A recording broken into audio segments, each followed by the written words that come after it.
everyone. Welcome to the Bible Belt Bros podcast. All right, I really like that one until you went into the podcast. I can't be judged by you. This is podcast episodes about stupid people complaining about things. That's true. So, I'm on topic then. Stupid people complaining about things is our podcast in general, but yes. But the level of stupidity has reached a new high. I guess. I think it's just always there. I just tend not to deal with it. But we'll get into that to a second, Andrew. You probably noticed all these papers on my desk, just like... Yeah, it looks like you actually work. It is, yeah, you should have saw it last night. I had them all spread out so I can quickly... This is just so I can play a video game. Yeah, daggum you, Dusty. Andrew, all this paper... My GTA character online in a roleplay server is training to be a police officer. So I got to have my Miranda rights up. I've got to have my SOPs. I got to have my different... You have multiple monitors. Case laws, my Tennessee versus Gardner, my Terry versus Ohio, what is reasonable suspicion, probable cause. Like I'm doing homework to play a video game. So Dusty, dumb. We need to have an intervention. What am I doing? We need to have an What am I intervention. doing with my life? Oh yeah. So anyways, I played games. I one of the things that Cachet ended up going to bed, and so I was like, because you're being lame, I get it. No, she finished her puzzle. She goes to. I think she enjoys being able to go to bed before I get in there and snore and keep her up, you know. But I this morning I was like, was there some yelling going on last night that kept you awake? She's like, yeah, I just had to put an earplug in because one of the things was people were robbing a bank, and so we have to negotiate the release of the hostage. And one of those people was in handcuffs, so they're running around with their hands behind their back because they were cuffed by an officer earlier, but still got away. And so the negotiation was that I would be also in handcuffs and could be the only one to chase the person that's in handcuffs to like tackle them and get them in cuffs. So I was screaming as I'm running around in handcuffs, like get over here, rah, rah, rah. Yeah. So, anyways, Dusty. I don't know. It was. And then I was like, so when you do that until like 1 a.m., it's really hard to go to sleep right Guys, after. this is a full-grown I'm a 40-year-old man. Full-grown man doing this. And one of the guys in the server, he got made fun of for being, somebody called him 40, and he's like, I'm not 40. But I was like, what's wrong with that? Yeah. What's wrong? He's like, not 40, I'm 24. So, see, for him, it makes sense. My character's Rusty Roads, which somebody said, that sounds like a Fortnite location. But I was like, shut up. So Rusty Rhodes, he's fighting crime. Rusty Rhodes, I'm fighting crime. Blah, blah, blah. Oh my goodness, Dusty. But anyways, I got a lot of studying to do. I got to pass the final eval. Oh my goodness, Dusty. It's a video game, dude. Yeah, but it's so... Like, I play video games, but no, I don't LARP. That's exactly what you're doing. You're LARPing, dude. It's LARPing. It's LARPing, yep. I didn't say it was cool. You've turned into a LARPer. I didn't say... none of that did I ever say it was cool. I'm just saying. I'm a little tired because I feel LARPed too much last night. I need to reeval this relationship. Nope, you can't. If I can't, you can't. I can't leave, you can't leave. Stuck together. Oh, I'm going to need a hostage negotiator, guys. Yep. Don't worry, I got it. I'm a pretty good hostage negotiator. I'm quite... Negotiator? I know. I was hoping he didn't hear that. I'm quite the yapper, though. So, it's a role play service. Trust me, I know this. You haven't shut up yet. All these officers are like, why are these scenes taking forever? It's just a traffic stop. You've been there for 30 minutes talking to a person. Oh, so funny. Dude, you do this in every game we play together. It doesn't Rocket League. Hey, guys, you want to do something for me? When we play Arc Raiders and we're dying and I'm just like talking to the other players in the game, like, help, guys. And I'm just like, Dusty, just die so we can start again. I've got a flesh wound, please. Please save me. They just never talk back. See, you think I don't play with you because you suck at video games. Really, it takes you 2 hours to die. Well, that's pretty good, though. Even when you're down. No, it's not, because you're down for 2 hours. I'm just not dead. Yeah. I'm out of the game. You're not helping. You're not doing anything. You're just dead. It's like we play Rocket League. I like to type in the chat stuff. And so half the time we're not even playing the game. We're just typing in the chats. Not you. Letting people score goals. Yeah. And I'm sitting there like, but I got to say your mama joke, and I can't type on this keyboard very fast. Oh, my goodness. Anyways, yeah, that's what's going on in here. How many times I've heard people tell us to stop talking about video games? It's your fault. You're listening to this podcast. But hey, let's move on to what people stop telling us, or people telling us what we can and cannot do, shall we? Let's move on. I mean, that is this podcast. So, I guess it does go in line with people telling us not to talk about video games, and we keep talking about it anyways. So nobody's told me that. I think they just complain about you. Well, no, they're complaining about you to me. Oh, perfect. How does it feel, Andrew, to be on the other side of this conversation? Because I got people complaining to me about you. And I just ignore it. I was like, just shut up, go away. It's Dusty. He's going to talk about his video games. Well, it's more it's my life, man. I'm a real police officer. I believe they just extended the age to become a cop, so you could go be a real cop. Could be a real cop. I can't do that. I'll get shot. You just don't get spilled coffee. Dusty. Why you gotta go there? I'll get shot. Why would you get shot if you're a real cop? Because would you mouth off to the wrong guy and you won't shoot me? Well, this isn't a video game. Only in video games I'm do you shoot scared of people. dying. I will respawn here in 5 seconds.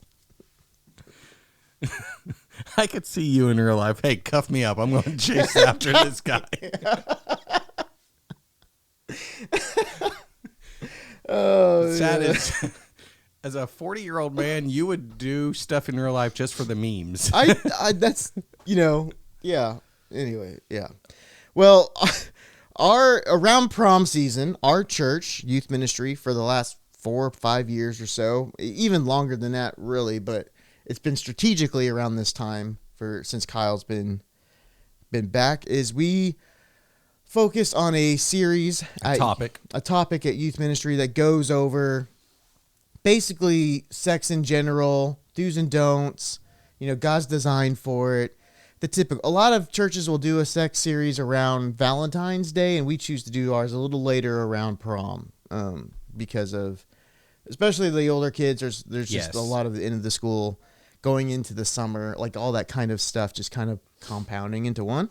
And so we did it this week or last week or a couple weeks ago by now. Yeah. By now. I have to remember when you actually edit this. Yeah, we'll see. Stay tuned on that. I might be too busy being a cop. So yeah, we're bringing this up because last week episode was TikTok made me do it. And it's kind of that cultural push, the peer pressure type thing. And so mob mentality. The mob mentality, right. And so that's why we're actually front loading this podcast episode to kind of go in sequence with that episode of, mob mentality. And at school, peer pressure / mob mentality is, you have sex. It's everywhere. And so, yeah, and especially with the season that's coming up with prom and, every Netflix video you watch or movie you watch after prom, you get a hotel room and you go have sex. You lose your virginity. And that's a rite of passage. And so Kyle's taken that to, when he was our youth pastor, took that to heart. And yeah, he started this series right before prom of talking about biblical relationships. And that includes, and he's not going to shy away, and our church won't ever shy away from heavy topics, and sex is one of them. Mm-hmm.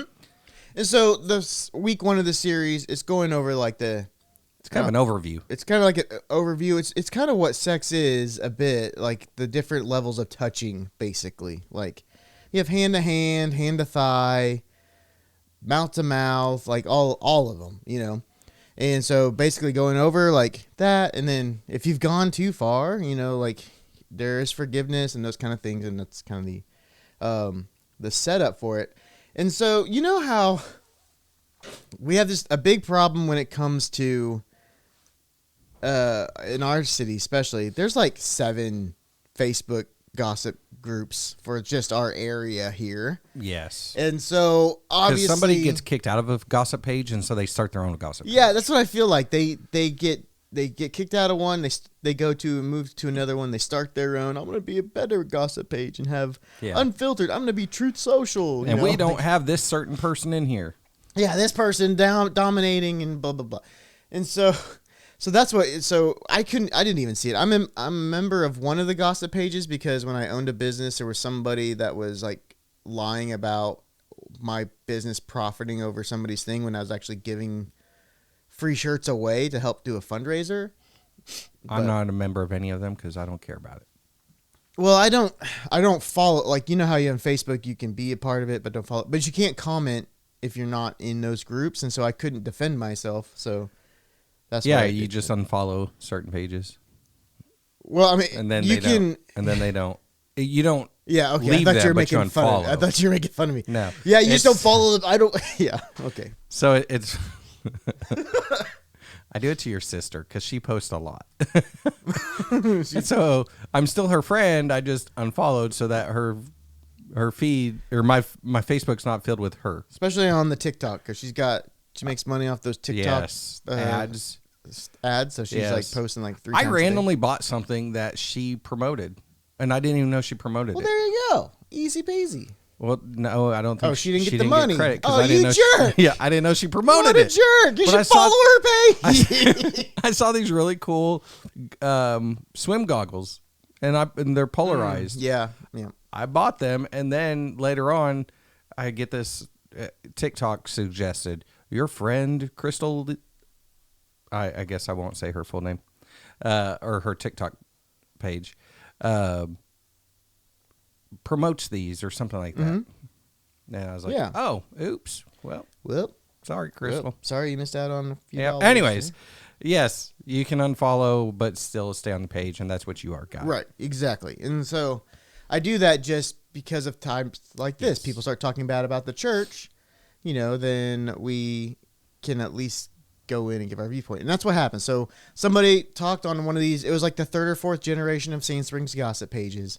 And it was like, is it normal for a church to be talking to 12-year-olds about sex, basically? And so I want to kind of bring up a little bit about our church. We have 2 different youth ministry times. We have our middle schoolers, which the 12-year-old would fall into, and then we have the high schoolers.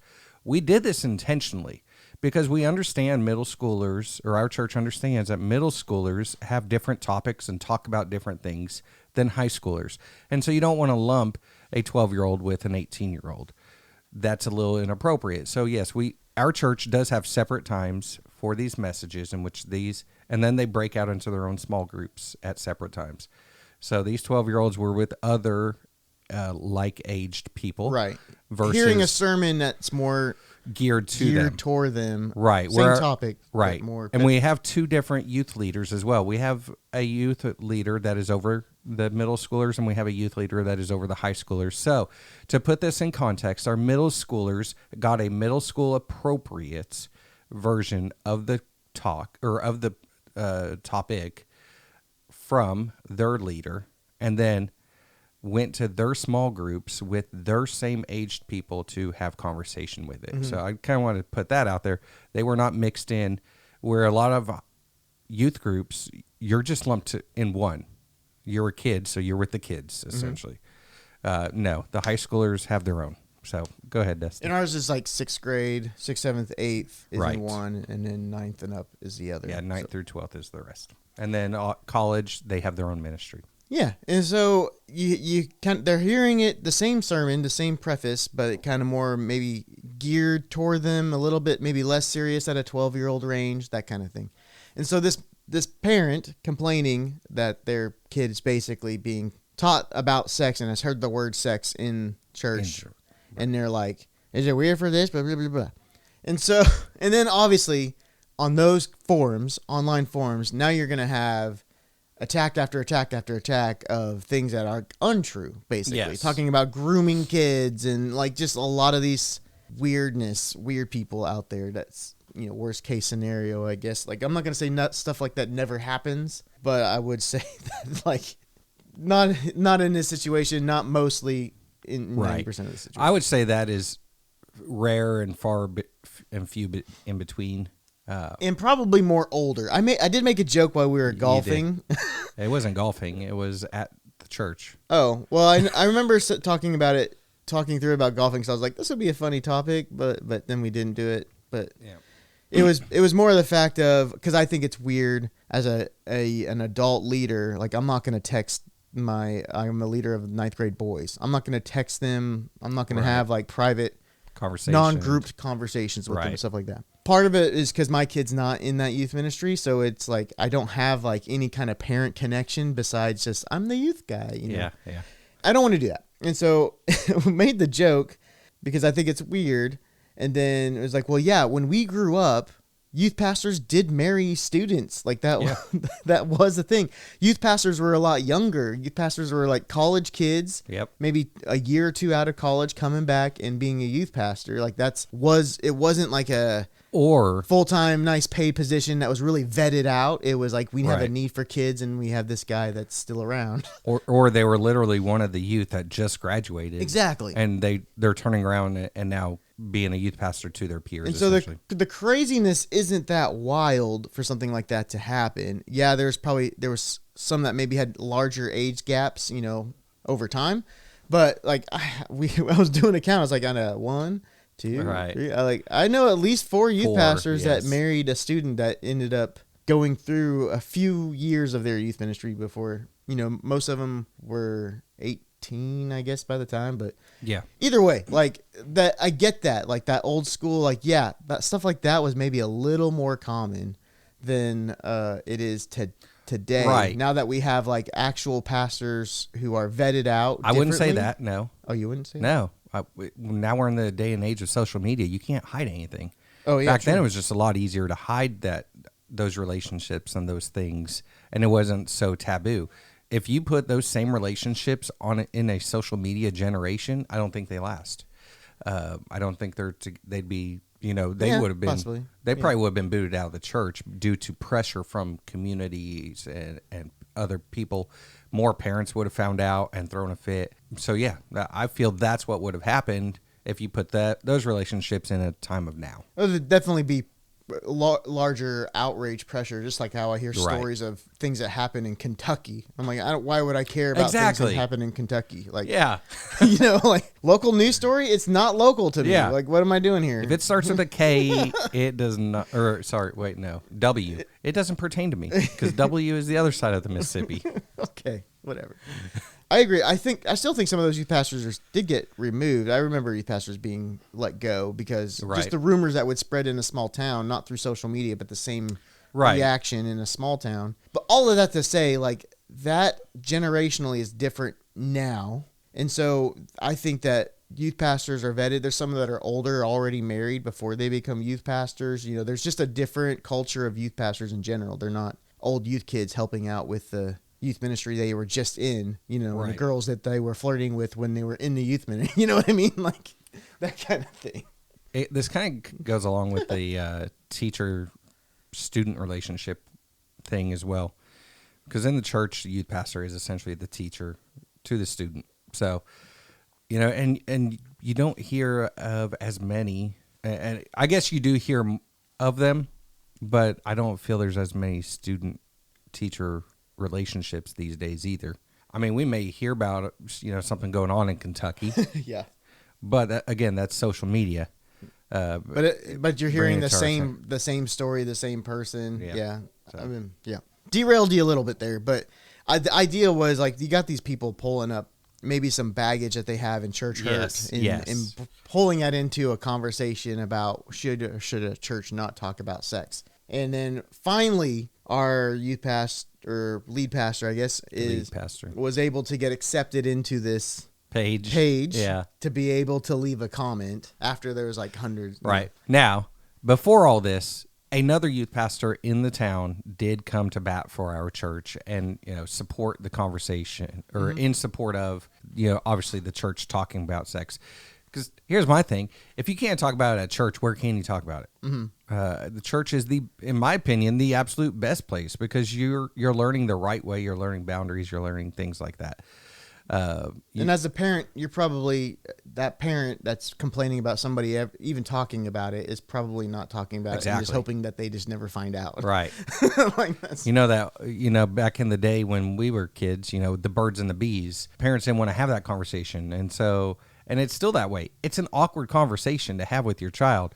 I have a daughter. Trust me, it's a very awkward conversation to have. I'm at least thankful somebody is willing to have that conversation. Yeah.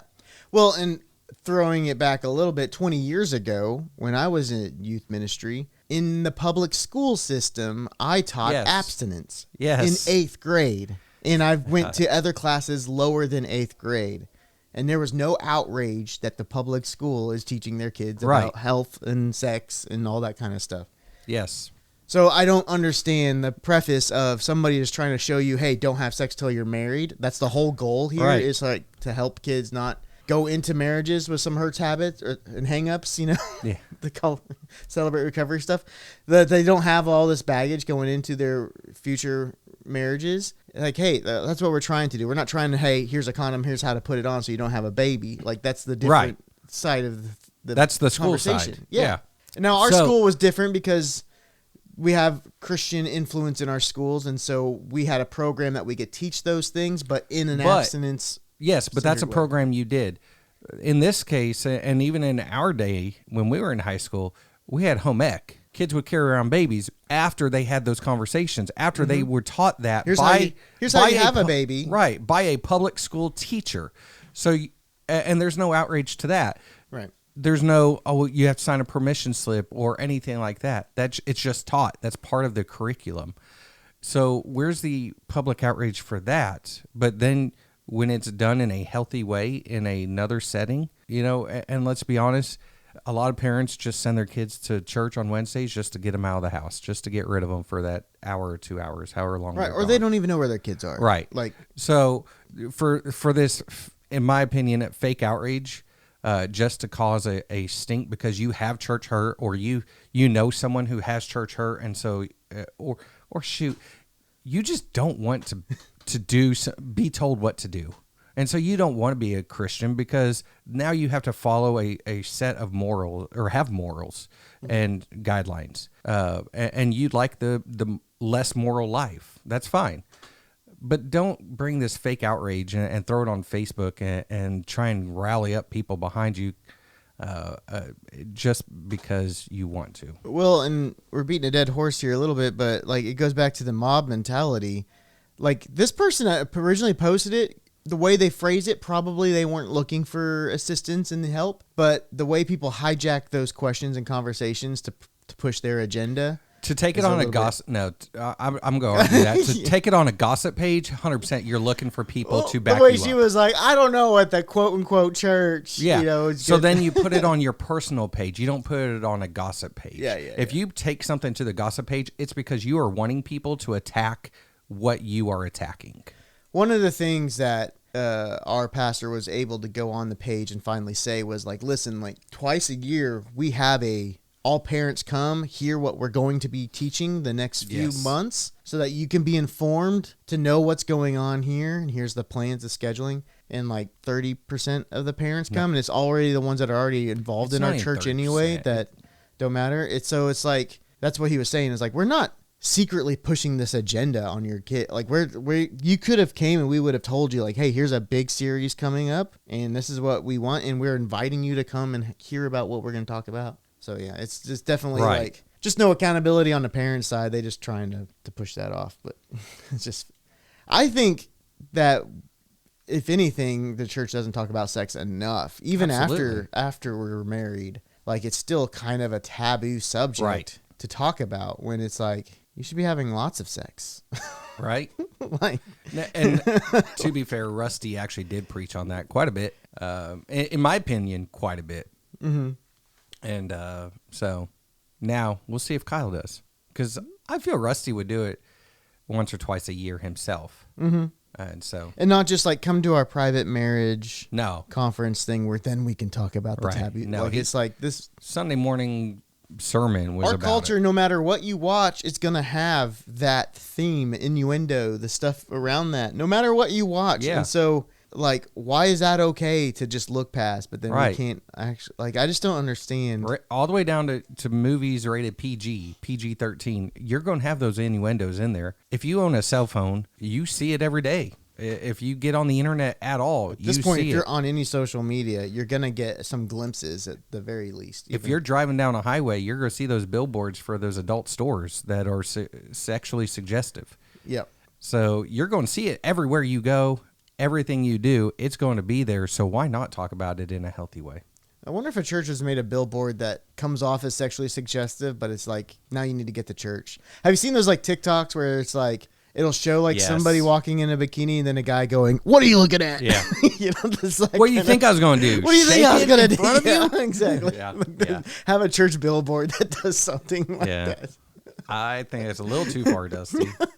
I don't know. Because you don't want to tempt them into sin. So if you're doing a sexually suggestive I wasn't billboard, saying then you can tone down this I don't think you can tone it down enough to not be. If you are making it at all suggestive, if we go back to a billboard of Adam and Eve, then it's different because that was pre-sin. You know, so we're not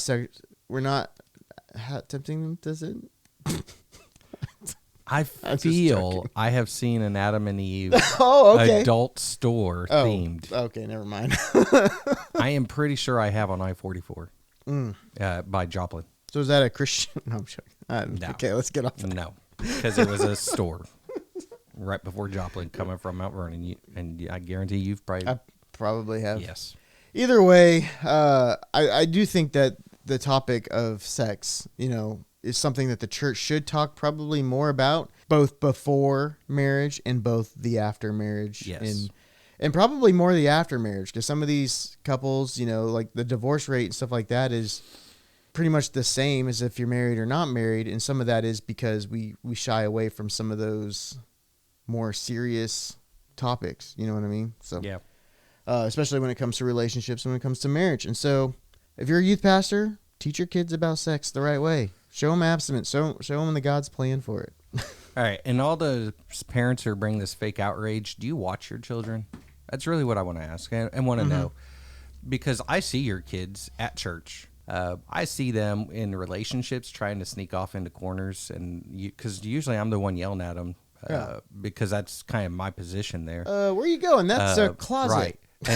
And holding hands doing this. And I'm like, I know what you guys are about to do. Get out this way. Mm-hmm. And I'm not going to shy away from calling them out. Right. So, yeah, it's good that your youth pastors are willing to talk about this and do something that you're apparently not willing to do. Well, and some of it might be goody-goody Christian two-shoes parents as well that are like, they shouldn't be talking about this topic to my kid. That's something only I should be talking about, but I'm not going to talk to him about it. But in this scenario was not right. But I do know that there's a conservative Christian culture too that also likes to just close their eyes and hope that they just figure it out somehow later, and they figure it out the right way. Because shaking the bed is not sex. That's not it. Oh, it's not gonna work. It's not gonna work. Shaking the bed is still sex, guys. Well, that's an episode. We did it. Congratulations. You're still here. Yeah. You're listening to this. If you made it this far, congratulations. If we made it on this far, if you're still watching or listening, what are you doing with your life? You're like Dusty in his LARPing. Yeah. Wait a minute. That's different. Anyways, thanks for liking, subscribing, commenting, doing the thing, sharing, and talking about sex. Take it easy. I do.